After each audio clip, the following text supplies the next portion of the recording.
PK52, the Saturday morning meeting. First of all, season's greetings, happy holidays. Not everybody celebrates Christmas, Kwanzaa, Hanukkah, different times of the year, but it's the time of the year where it starts to get colder and everybody starts to move inside. Families get together. It's a magical time of the year. Even for families that are a little disjointed and everything, there is some magic in the time of year where we reflect back on the year. It's not a week from now that we'll start another year.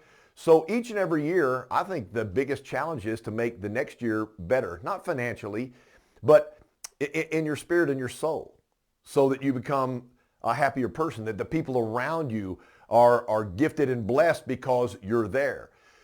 That's a decision each and every person has to make. I always reflect back to this season because my father used to tell me that Christmas was for children. You know, I guess it's a time of year where maybe all of us become children again.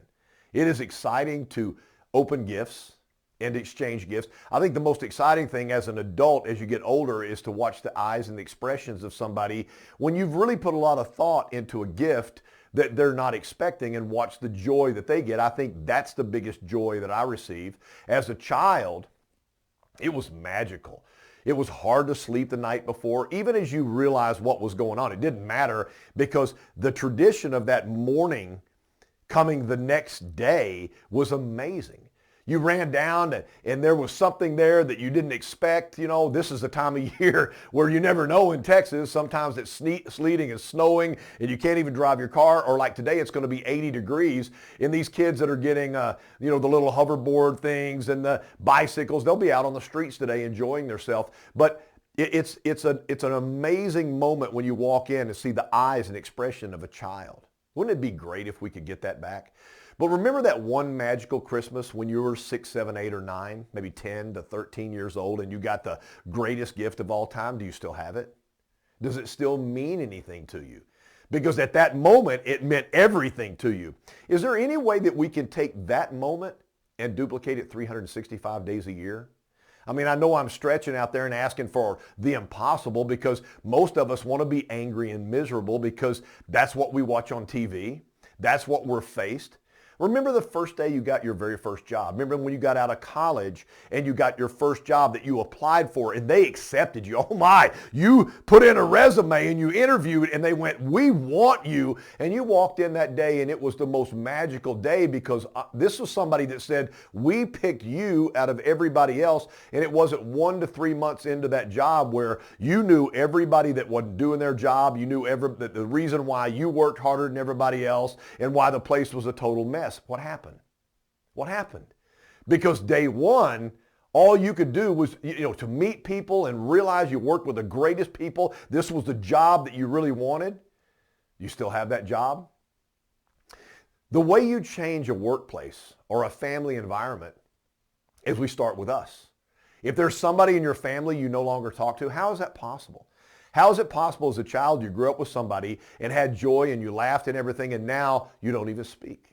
How is that possible? How is that possible that the people that you've met that you don't know even a year are closer to you than people that have been in your family your entire lifetime? So again, it's never our fault. It's always somebody else's fault, and they need to do the thing first. That doesn't ever work out, does it? So what I'm asking is this time of year, let's move into 2022. Let me give you an example. I believe the world is a plastic giver. I think it's not real. I think it's made of plastic.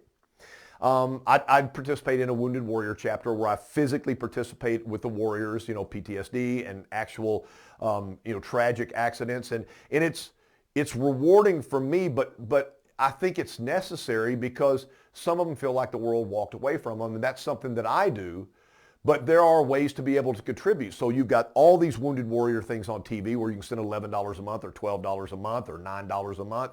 And that's just taking your money and giving it to somebody else and hoping they do the right thing. It's not giving. It's not giving. Now, I don't want people to, if you're doing $11 a month, they need the money, but do the $11 a month and also participate. Go to a food kitchen and serve during the holidays. It's amazing that once you do that, you realize at the end of the session or end of the day that even though everybody thanks you, everybody, thank you so much, thank you for being here, thank you. And you realize that at the end of the day, you got more out of it than they did. And you almost feel guilty because you gave up a little bit of your life, which was no big deal because you had the time. And they appreciated you so much that they couldn't thank you enough, and you realized that you were gifted that day. There's things that you can do. I know up in the north right now, you guys would experience White Christmas. They're pretty jealous. But during the cold, there are homeless people. It doesn't matter where you live in the United States. Everybody's got a homeless problem. There are homeless people where you live. If somebody says, why don't they just go to a shelter? Well, let me break it down to you. They don't want to be in a shelter. If they're in a shelter, there's rules and people tell them what to do. The reason they live alone and they live out is because they don't want to be told what to do. Now, maybe they've got issues. That's fine. But telling somebody they should go to a shelter is not going to work because that's not where they want to be. But do they suffer in the cold? Do they suffer from hunger? So I'm asking you to do something simple like this. Go to Target or Walmart or Burlington Coat Factory and buy some of those real inexpensive jackets. They're lined with recycled plastic fibers, which they're the most warm jackets on earth. I mean, these things are thermal and they're so inexpensive. Buy 10 or 12 of these things and show up under an underpass or in a homeless area and just step out of your car, set the box down and drive away. You don't need to stay. Just drive away. They'll distribute them. Buy 20 sets of gloves, buy 10 hats, and just give back. Just stop. Don't try to change the way they're living. Just know that they're there and do something about it. Do something in 2022 that you've never done before.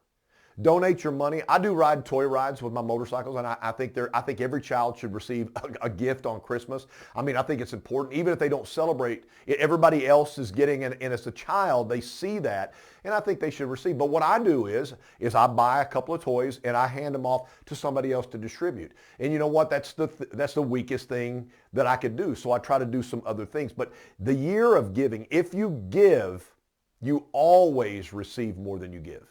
If you have no expectations of return when you give your time, your energy, or your love, I promise you, you receive more than somebody else. So take a moment. Feel good about the family that you have. Some of you out there are so close to me that I will never forget the things that we've done together. It's important to reach out. Take a project. Find somebody that's getting into a business and help them. Reach out to somebody that's in need this year. The world is full of hate, and it will tell you that we need to hate other people because they have a different ideology. They don't see things the same way. We're from different parts of the country. We have a different accent. We live in a different zip code. Is that the most incredible thing? I have to hate you because you live in a different zip code? Or you like a specific pro sports team, and so now I have to hate you because you don't like the right team? Wow. How did we get there? This little time season of joy, see if we can make 2022 the most joyous time. It starts with each individual. It's not up to somebody else. It's up to us. Season's greetings. Merry Christmas. Happy Kwanzaa. Happy Hanukkah.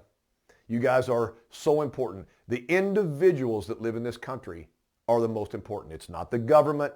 It's not the business you work for. It's the individuals, each individual that lives in this country that makes this country great. Have a very happy holiday season. PK52, the Saturday Morning Meeting Christmas Day edition.